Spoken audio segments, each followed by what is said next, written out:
Thank you for tuning in to the Inchworm Show. I got another exclusive interview. Sitting next to my left is a talented comedian. You've seen him all over Chicago and all over the world. He makes everybody laugh, and he's going to make us laugh tonight.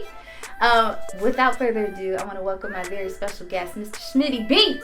What's happening? How everybody doing out there? How you doing, Schmitty B? I mean, I'm tired, took this long ride out here. I appreciate it. In the middle of nowhere. Yeah, this is the Wormhole Studio. Okay, yeah. This is nice right here. Thank you. This is decent. You thought you were gonna get shot? I did. When I pulled into the parking lot, I was like, this is set up. Why? I should have brought the blower. Don't be talking about my shit, Schmitty. No, I mean, in here, I was like, oh, okay, it's cool. But out there, there was some niggas shooting dice. I was like, there wasn't nobody out there shooting dice. Like right in the doorway. You know what I'm saying? Like right where you open the door, you gotta open the door on the dice game. I was like, yeah, can I get right by y'all? It was like, nah, I'm trying to shoot the buck. I was like, oh, okay. It's like, go around the back. So I was just like, man, yeah, I should probably bought the blower. Well, I'm glad you made it. You made it through all of that. Yeah. You're here in the wormhole. You're here in Waukegan. Yeah. So the first time that I actually met you in person was at the Cracking the Hell Up event. Yeah. Yeah, and I didn't know who you were. I think that was Cracking the Hell Up 5 or 17 or 33. One of them. I think it was 5. Shout out to Dwayne and Tia and everybody at Cracking the Hell Up. Yeah, so I saw you there, and I didn't know that you were a comedian. I didn't know that. We were just talking, and you were funny. Oh. Yeah, but I didn't know. I did a whole hour on stage. She was just sitting there like... I was just telling him this. I got there late. She was just sitting there not paying attention. She wasn't even facing the right way. Like, the show was over here. She was just like... I was so sick, y'all. I was so sick, but Tia and Dwayne always support me, so I was like, I have to get there. Like, I had to show up for this. I was really sick. So, and I wanted to be alone, and here you go. How you doing? That's not at all what happened. What happened? I was sent over there. Somebody was like, hey, y'all need to go check her because she got this long ass coat on. And it's May. I was like, you want me? Because, I'm a killer. So I'll go over there. You know what I'm saying? Say something to her. So, you know what I'm saying? You don't want to just accuse people right out the gate. So I went and just had some little, you know what I'm saying, arbitrary conversation. And I was like, she probably ain't got no gun on her. So she probably cool. But yeah, that's really what it was. They sent me over there to check on her. And everything's okay. Yeah. You wasn't gonna cause no problem. No, I don't. So, I didn't. So yeah. And then I actually got the chance to see you in stand-up. Unfortunately, it was at Robin's, I guess, going away celebration. Well, let's not say going away celebration because then they don't know that it was actually a funeral. So it was like, oh damn, where'd she go? Yeah, I don't know what to They call it a homegoing celebration. Oh, no, homegoing. So I don't know. Her family ain't black, so we ain't even going to. It's a homegoing celebration. What did I say? Going away. So we get her going away. They're like, man, she went to college. I know Robin is laughing right now. She went to the army. Where'd she go? It was a homegoing celebration. We did a memorial show for, because that's what we do in the comedy world. Somebody, gets in the hospital, happen to pass, or just going through something, like we throw a show. Yeah. Anywhere. We don't care where it's at. Yes. If it's be in your basement, your front yard, we'll throw it at your job. Office building and everything. We don't care. So that's what we do. Yeah, and you were hilarious. Thank you. I tried to be. Yeah. You told some stories about Robin. And Robin was just a sweetheart. She was a sweetheart. I love her, and it was a good time. Unfortunately, it had to be for that, but right, yeah. I mean, prior to that, I used to be up here a lot. I don't know if Drew told you, but I used to work. Well, I started at Just Joking, and that's how me and Drew met. Okay, you know what I'm saying? So we would do that every weekend. When I say every weekend. As soon as I got off on Friday, I went to the crib, changed clothes, to Waukegan, twice a weekend, Friday and Saturday. They didn't do nothing on Sunday, but Friday and Saturday, boom, I was up here, me, Drew, Uwe, and Vince Acevedo. I almost forgot his name. He was gonna have a fit on that one. So yeah, we would do that every weekend. And we just have a ball. And then Robin was the bartender. Yeah. And she was serving some of the I would say on borderline legal strong drinks. Like legally, you probably can't sell drinks that strong without marketing as a household cleaner. Drinks was strong. Oh my gosh. I went there. I was there one time. I had just turned 21. And I went there and I had a Long Island. Yeah, Robin made it, didn't he? Yep. Yeah. I was fucked up. Yeah. Yeah, legally you can't consume that much alcohol in like, it had to be like 3,000 proof.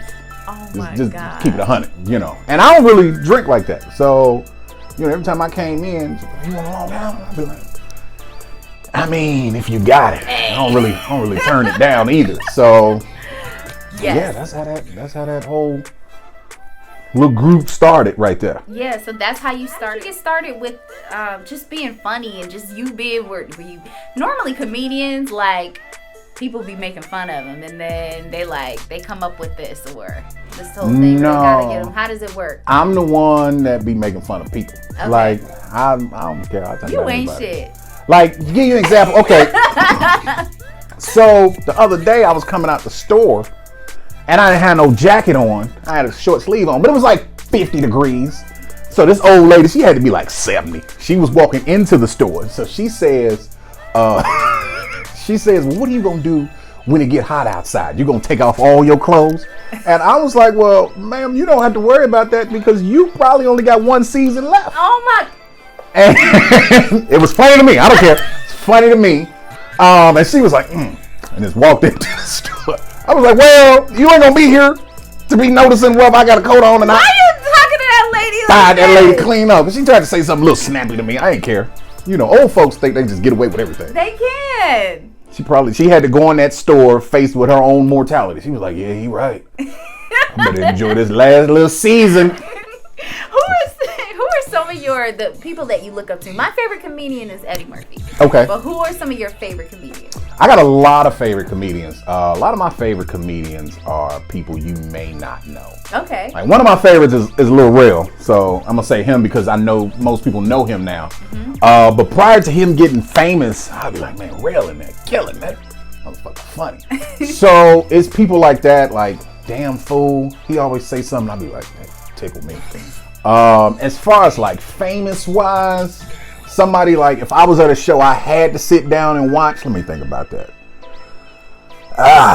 Who do I gotta watch right now? Well, Dave Chappelle. That's one of my tops right there. I got His Chappelle. show was epic. Yeah, Chappelle, Rock. Who else? Like Chappelle and Rock. If they came to town, I would be like, I gotta go see that. Seinfeld, a lot of people don't. Oh no, he's funny. He's sleeping on Seinfeld. Like, I didn't start even watching his show until I became a comic, and I was like, this nigga's genius. He is hilarious. You know, I don't think there's many people out right now that's funny. That's just kind of sad because a lot of people are marketed as comics. They be having these big shows, and like, you know, I ain't picking on nobody, but I'm gonna say Tiffany Haddish. I love her to death. But Tiffany Haddish's last two specials were trash. They were gobbo. The last one was better than the one before that. But woo! Cat Williams was right, is what she's saying. No. Cat, yeah, he didn't say anything. he didn't say anything that technically was a lie.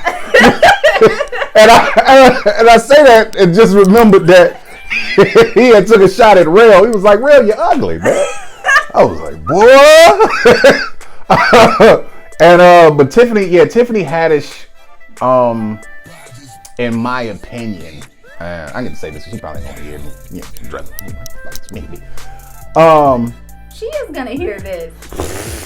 She ain't gonna clap back. You know what I'm saying? She'd be like, I don't give a fuck about that nigga. First off, listen. Anyway. Moving on, right? So there's a lot of comics who emulate what they think comedy should be. Okay. And what they've seen. Yeah. A lot of LA comics do that. And I hate it. Instead of going up there and saying what's actually funny to them or what's actually on their minds or whatever. Mm-hmm. They go up there and they'll write something down and be like, this funny, right? And you be like, nah, let them tell you it's funny. Right. Now, to play devil's advocate, all the people that was in the audience, you know, falling out their chairs, laughing at Cano, they to blame also. Y'all dick riders, pole jockers, lap sitters, ball holders. Cause see, in Chicago, we don't let none of that ride. Absolutely not. You ain't funny in Chicago, niggas will beat your ass. They don't care if you're a female. No. Be like, hey, who she come with? Nah, we finna beat her ass, Joe. Like, what? Niggas will beat your ass for not being funny. So we gotta be funny to make it home safe. You know, you ain't funny, boy. People be outside. Hey, let me holler at you real quick, buddy. Yeah. Yeah, nah, right over here. Yeah. Come in this little dark, shadowy part of the building. Yeah. Next thing you know, you got your ass whooped because you wasn't really funny. My favorite stand-up though was Chris Rock's Bigger, Better, Blacker? Bigger, Yeah. Yes. Chris Rock was killing on that one. Chris Rock, that was my favorite one. And since we on Chris Rock, and I don't want to seem like I'm just picking on a female, Chris Rock's last special on Netflix was trash. I didn't see it. T-Rash. Tambourine, don't even waste your view on Now that. I gotta watch Trash. What? I fell asleep on that 3 times. Okay, I gotta see it. Yeah, it was bad. I didn't see it, but I do think that you need to be able to, in order for me to consider you a real comedian, you got to be able to do stand-up. I feel like you got to be able to stand up in front of strangers and tell jokes. Like, I just feel like that's the root of it. That's hard to do, though. It is. People don't care about your mental health when you're a stand-up comic. Like, people will stare at you, they'll boo. Yeah. You know what I'm saying? Until you famous, and then they kind of clap you in like a racer. They be like, oh, okay. Yeah. But when you starting out, they be wanting you to slit your throat. They want you to be in the next 13 reasons why. But it builds you up. It builds you up. Yeah, unless you're in one of them cities that they just applaud you for trying. And then that makes you suffer because you don't know. Because it's really trial and error until you get your formula down. I don't want to say formula because it just seems like you shouldn't really have a formula. You should just say what you feel like is funny. And if they don't like it, you should go back to the drawing board or tweak that joke, something like that. But it's if you got a quality crowd, then like I seen them do it to Deion Cole. Like a few years back, Deion Cole, he came out and he was like, man, I'm working on a new special, so if these jokes ain't funny, don't laugh at them. Because I don't really, man, them jokes was trash. And they was in there laughing their ass off. I was like, boy, y'all ain't shit. But sometimes it's how you say it, too. No, they weren't funny. And I'm like, hey, I went and stood next to him. I said, hey, yeah, don't do them, none of them shit you did tonight. Don't do them. Because they lying to you. And, you know, sometimes it has to be that way. You gotta, because we live in a world right now where if you're not complimenting, you're hating. Yeah. So I can't give you constructive criticism. I can't be like, yeah, this little show ain't shit, man. Yeah. You know, because then you're like, he just hating. But sometimes it's just constructive criticism. Right. You're like, yeah, look, you should change this, change that, scrap this, scrap that, and boom. And then, you know, sometimes you take it and then other people come and be like, nah, he hating, everything was dope. That's one word I hate, to be honest with you, dope. I use dope all the time. Well, in reference to comedy, I hate it being used because, like, just going back to Chris Rock's last special, you know, me and the comics, we were talking about it.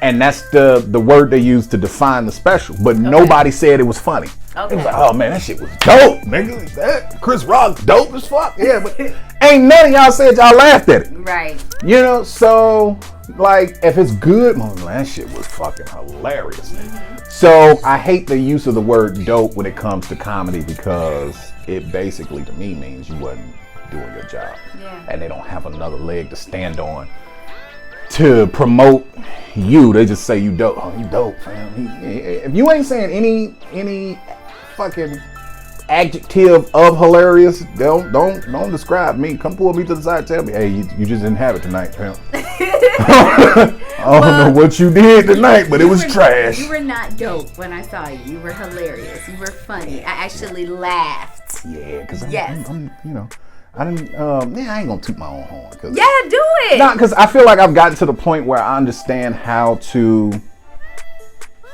create ideas and take them to the stage. And that's something that, because, you know, a lot of people don't know, I I didn't even know. I was missing for 13 months. And so Where was you at?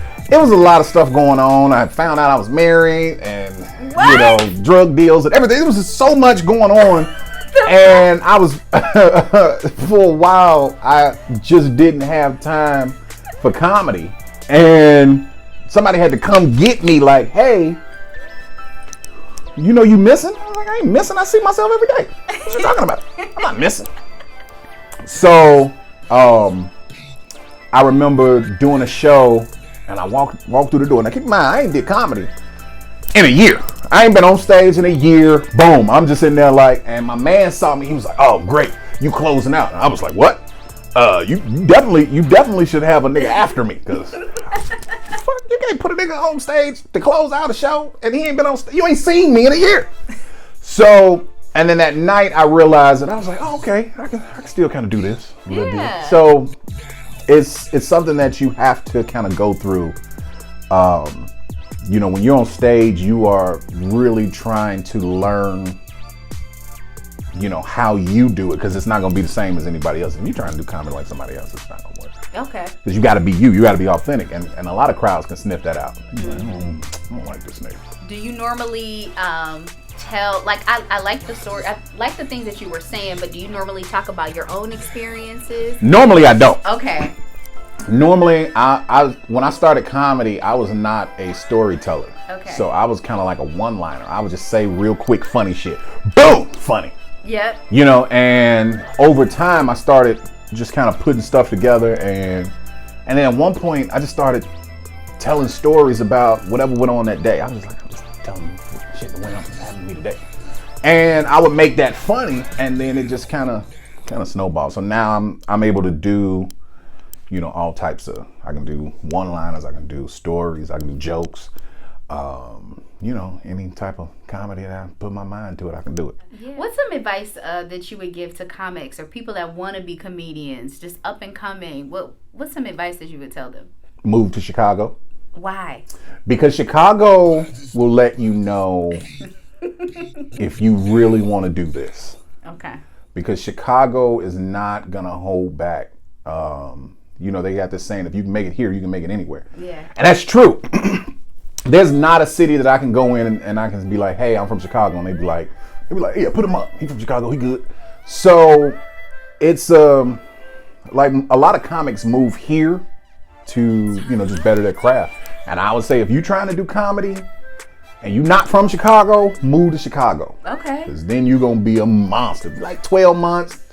24 months, be a beast. Because when these audiences get done with you, you either gonna be funny or you gonna commit suicide. Either way, the world is better off. You gonna know. Oh yeah, Chicago. Listen, the first time I was on stage in Chicago, as soon as I touched the mic, a nigga yelled out, "Who the fuck is this nigga?" I was like, what? I ain't even said that yet. This shit was so fun. The whole room heard it. Who the fuck is dude? What you say? And it was my first. I think I had been on stage one other time. And I just, so at the time I was a roaster, so I was just fine off roast, right? Man, that audience got to booing. Oh shit. And that was the last time you saw me on stage for like 3 months. That was in March. I didn't get back on stage until May. Damn. Yeah, I went to which is interesting. Right?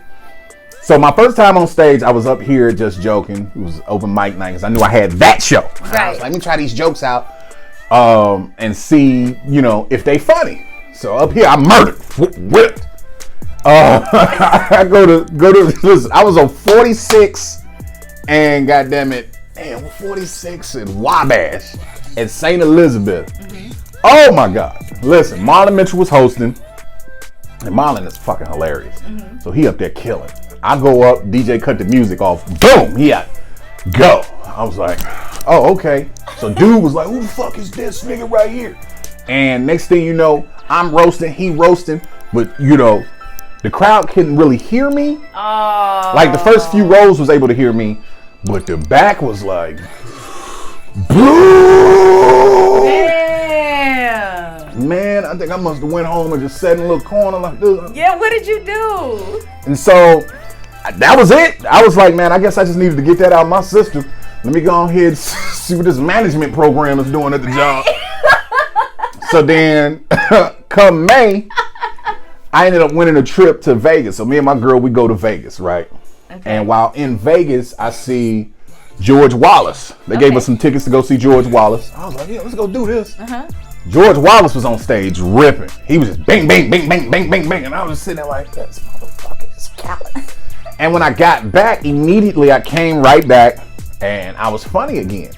But that lump right there, man, some of them lumps will tell you if you should be doing it. And then you'll start feeling like, I have to be there. Yeah. You know what I'm saying? I gotta go. It's a drug. Yeah. You know what I'm saying? It is. There's nowhere I'm gonna walk in the door and some niggas is telling jokes and I'm not gonna be like, hey, let me get 5. Yeah. I don't care where I'm at. It'd be at Airy Crown, the Chicago Theater, Jupiter. If some niggas up there telling jokes, nigga, hey, these aliens telling jokes, I'm finna give them this work, my nigga. Let me get 5. You the host? Let me get 5. From Chicago, nigga. I love it. Let me get 5, and then I'm jacking 15. If I'm killing, I'm staying up there forever. You ain't gonna be able to get me off the stage. But yeah, I mean I think that's kind of how it is with anything. If you can't tear yourself away from it, stay there. I love it. Stay the fuck there. And you got to keep going. That's what I like about it. Like about what you said. You kept going, and sometimes you got to go away for a minute, but come back to it. Yeah, I was doing stuff that was illegal. Don't do that at all. Don't. If you stay with it, because you could go away and that shit could be suicide. That could be career suicide. I'm dope though, so not everybody can survive that, because I've seen some niggas go away and they still gone. Well, you went around somewhere where you were inspired. You got inspired. You could have stayed away from comedy completely. I told you somebody had to come get me. I know, but so what? You still went to the George Wallace show. Yeah, are you talking about Dan? Yeah. That's what I'm talking about. When that happened, I was like, I'm gonna go ahead and go back. But see, here's what you want to look for if you're trying to do anything. And it doesn't have to be comedy, but what you want to look for is if you're scared. You know what I'm saying? A lot of people go up like, man, I ain't scared to do none of this. Woo, woo, woo, woo, woo. That ain't for you. If you go up there and you're not scared, the times I had bad sets is when I was not scared. Sets or sex? Sets. We'll talk about the sex later. Cause listen, don't disrespect me now, cause I'm a dick thrower. You know what I'm saying? I lay that motherfucking wood. You know what I'm talking about? I got a rubber on right now. I didn't know what was gonna happen when I got here. Nothing. I said, let me bring the rubbers and the blower just in case. I don't know. Keep that toolie on me. Oh shit. But yeah. So the time that I had bad sets, I was not scared at all. Okay. The times that I went up and I bombed, I was not scared or nervous or whatever you want to call it. I was none of that. Yeah. The times that I was terrified, murdered. Then you would have thought, people are like, you say so natural. No, I was terrified. Like pressure. When I auditioned for my first TV show, boy, Rail was hosting. He was at Jokes and Notes. The 3 dudes who went before me all bombed. All of them bombed. And those are the 3 I saw. It could have been countless more before that bombed. So I walk in the room, because they was bringing us in groups. I walk in the room, it's a dude on stage doing awful. Awful. One of the niggas in the audience stand up and raise his hand, and he said, hey, can you please leave? When I said, this is what I'm talking about how motherfuckers is in Chicago. I was like, why didn't you even acknowledge dude? Right. Dude stood up, was like, yeah, what's up, brother? Can you please leave? Boy, I was in the back like, God damn, dog. I'm about to tear me to pieces. I was in the game maybe 6 months. Maybe 6 months. God. I'm like, these niggas are finna tear me to pieces. Damn. We'll get on stage after that. And he say, all right, we're going to reset. This next guy I'm bringing up to you guaranteed funny. That nigga yelled, you said that about the last nigga. Oh, man. God, Ray was like, I ain't say shit about that nigga. Nigga ain't shit to me. So Rev fired off so hard at Buddy, he was like, nah, fuck that. I ain't say nothing about that nigga. That nigga trash. Garbage. We don't know that nigga. So all the while I'm just sitting there just, man, shit. Oh my god damn, dog. I got my razor blades on me because I'm slitting my wrist right after this. And I go up, the music hit, he called my name, I touched the mic, and I don't waste no time. I just started laying into him. I was like, bat, bat, bat, bat, mink, mink, mink, mink. It was 3 minutes. So I just went clean in. I was like, fuck it. Bat, bat, bat, bink, bink. I'm out. I'm Schmitty Bink. Dropped mic, left. And stood the whole building up. Oh my God. Got out in the lobby. He was like, how you do? I was like, nigga. Nigga, I had to give it to him. Gave him both barrels. I didn't give a fuck. Right. So, go back to work. I ain't think nothing of it. I'm just like, yeah, I murdered, whatever. They probably gonna go with somebody else. I'm at work just, yeah, you want that? All right, bet. Come on, step up. Hello? Yeah, we want you to come out and do Who's Got Jokes. Hold on for a second. Yeah, I'm out, fam. I done made it. Y'all kiss my ass. All right, see y'all later. Yeah, you got that flight info right now, right? All right, yeah, fuck y'all. I'm home. And so, that's actually not what happened. I was at work, so I didn't answer the phone. They left me a message. Nigga, I was in the back for to be in tears. I was like, God damn, nigga. But I was terrified. Yeah. Because I watched the nigga. Yeah. I watched the nigga fall on his sword. I was like, shit. That's like being in the gladiator pit and you just watching a nigga getting, oh shit. You just watching the king just keep doing this. And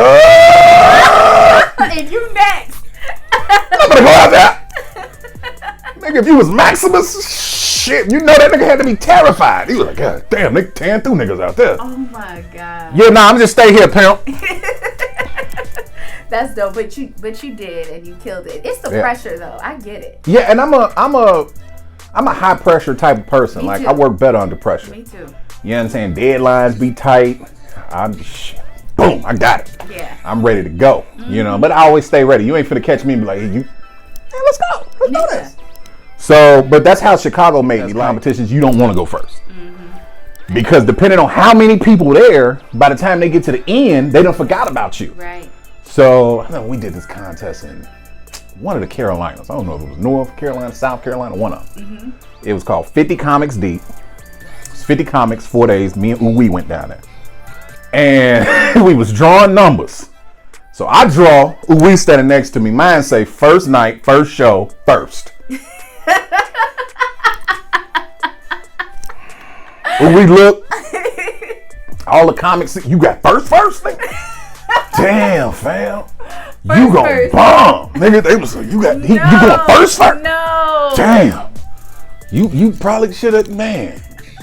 We hoped you'd have more time here. They wrote me clean off. I was like, oh, y'all don't know me. Okay.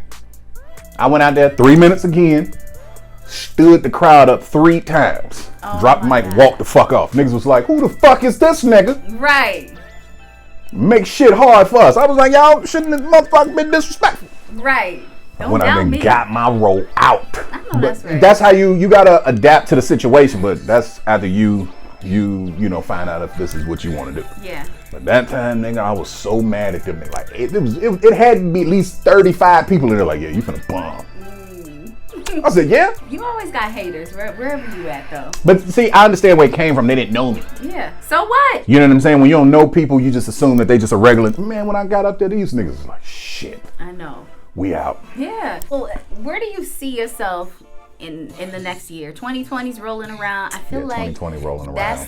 That's the year for everybody. I feel like that's what everybody's saying. I don't kind of get into that. I don't kind of be this gonna be my year. Whatever I want to do, I just do it. So right now, I think what's coming up next for me is I'm working on a 30-minute special that's gonna be strictly for YouTube. That's what I got the content, so I'm gonna just start throwing. I got the jokes, the material. I'm gonna start throwing it on YouTube and getting rid of it. You know, so that's what I'm working on now is my next 30 minutes. I think I'm gonna do them twice a year. You get 30 minutes out of me every 6 months. This one is entitled "Have You Seen Schmitty B?" And we working on a big ass missing poster because apparently I was missing And it was just ridiculous. I was in jury duty for a minute, you know what I'm saying? I was sequestered. It was all type of shit went on in this 13 months. Here. I hadn't left the city, so people knew that they could, motherfuckers called, you know. I probably wasn't picking up the phone the most, but I was busy, you know. Okay. You know, I had shit going on. So I was just like, man, am I gonna go do some jokes tonight? And then I would be like, nope. And then at one point I stopped even taking bookings. Like people would call me, hey, we want you to come to. I was like, yeah, nah. Were you depressed? No, I wasn't depressed. I was working on stuff. Okay. So it was some things that I was working on, and I was like, I can't go that way because I need to be right here. Yourself. You're doing more. You're gonna put out your YouTubes. Yeah. So those are gonna be. Where is Schmitty B? Yeah, that's gonna be the first one. The second one is gonna be, I'm back. I don't know why I wrote them like that, but that's gonna be the next one. And then after that is gonna be The Glow. I don't know why I just came up with all these names. I was like, you know, I'm finna just kill them. I'm finna just fire all 5 or 6 of these bitches on their ass. Do it. And so that's that. And then I'm gonna be producing some monthly shows in Chicago. And then, you know, who knows? You'll probably see me on some TV soon. Well, keep going. Yeah, you know, because I ain't been on TV in like 3 years, I think. Yeah. So, yeah. So Got it. I missed, what did I miss? True TV, because I was missing. And I just looked up and motherfuckers was like, Where Schmitty be at? Yeah, got my little TV credit. I was like, somebody came? Yeah, this is what happens when you ain't around. And, you know, it was what it was. But I mean, I knew at some point, I ain't gonna say I knew that was gonna happen because I wasn't focused on the actions or the consequences of my actions. I was focused on the results that I was looking forward to getting. So right. That was that, man. Yeah, so you the first person to know that I'm working on this little 30. And then 30 after that. I got the 30 after that already. Okay. And I got the 30 down. So the first 30, I'm going to accompany some, I don't want to say skits, but there are going to be various scenes that sort of loosely explain where I've been, quite possibly out of satire. Okay. So they may be true. They may not be true. That's going to be for the audience to judge. They all are going to be ridiculous. I can't wait. And that's how that's gonna go. Okay, tell everybody where they can follow you to see all your content. All that you can stuff. follow me on everything at Schmitty B. That's SCHMITTYB period. Okay. That's YouTube, Instagram, motherfucking Twitter, Snapchat. Goddamn it, Black People Meets. Goddamn it, oh my God. Black Planet. If you got that, I'm on there. Black Planet. Motherfucking. Goddamn it. Are you on Bumble? Yeah, under Schmitty B. Land the Wood 773. Me, Land the Pike 773. Well, I appreciate you coming here. Thank you for having me. It was you know, I was nervous coming in here because Really? there was a bunch of niggas at the front door. Stop. It was niggas with a 40. It was Stop telling me niggas that. He's here in the wormhole. He's safe. He's fine. Everything is nice and happy here. I'm safe now. Don't check on me tomorrow morning because I might have not made it out. This could be the setup. You know what I'm saying? The police could be here tomorrow asking what happened to me, and she be acting. Schmitty, just yesterday he was just here. He didn't make it out. Anyway, I got set up the same way. You gonna make it. You're gonna make it out. Now I gotta have a diss track. Who shot you? Like, whoa, okay. You done? Yeah, I'm done. Let's go. I appreciate you being here. I had a really good time with you. Thank you. I thank you for calling me out the blue and, you know, making me drive 7,000 miles to come do this. No, I had fun. I just like giving people a hard time. Don't give me a hard time. I appreciate you driving 7,000 miles. Yeah. Yeah, it makes me feel like I'm doing something with my life. Yeah, and it got dark early, so when I pulled up, I was like, oh my God. Because it don't look like an office building. It looked like it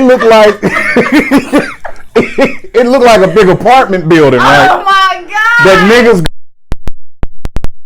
God, can you stop? I got people coming here. I'm giving them the orders. If you feel like you finna walk into a drug deal, you are in the right place. I walked in, I was like, I think they selling rocks. Definitely not. No, none of that is happening here. Because now we in Waukegan. If this was in Chicago, boy, listen, it'd have been all the drugs sold. First off, it'd have been niggas leaning on my car before I put it in park. You know what I'm saying? It'd be like, yeah, what up, boy? Fuck, get off my goddamn car. You know what I'm saying? Chicago disrespectful. Super. The nicer the car you got in Chicago, the more niggas be leaning on it. When you if you got a BMW, by the time you get outside in the morning to go to work, it's a nigga in full pajamas with an alarm clock laying on top of your car like Snoopy. Well, I don't think it's nobody on your car. You be all right. Shit, you'd be surprised. I had to walk through a dice game. I was like, yeah, excuse me. Get out of here. Anyway, look, I'm done. Thank you for being here, Schmitty. Thank you for having me, ma'am. Thank you. It was a pleasure and an honor. Make sure y'all tune into the Inchworm Show. Subscribe to my YouTube channel. All that good stuff. Follow me everywhere at the Inchworm Show. I love y'all. Stay healthy. Stay blessed. We're going to have a good new year. 2020 is here, baby. Be out. No, fuck that. Stay on the fuckery. If you ain't been doing nothing healthy, don't start. You know what I'm saying? If you go raw, don't pull out. No. You know what I'm saying? Kiss in the mouth, have your fun, do them drugs. If you ain't got your shit together today, don't get it together tomorrow.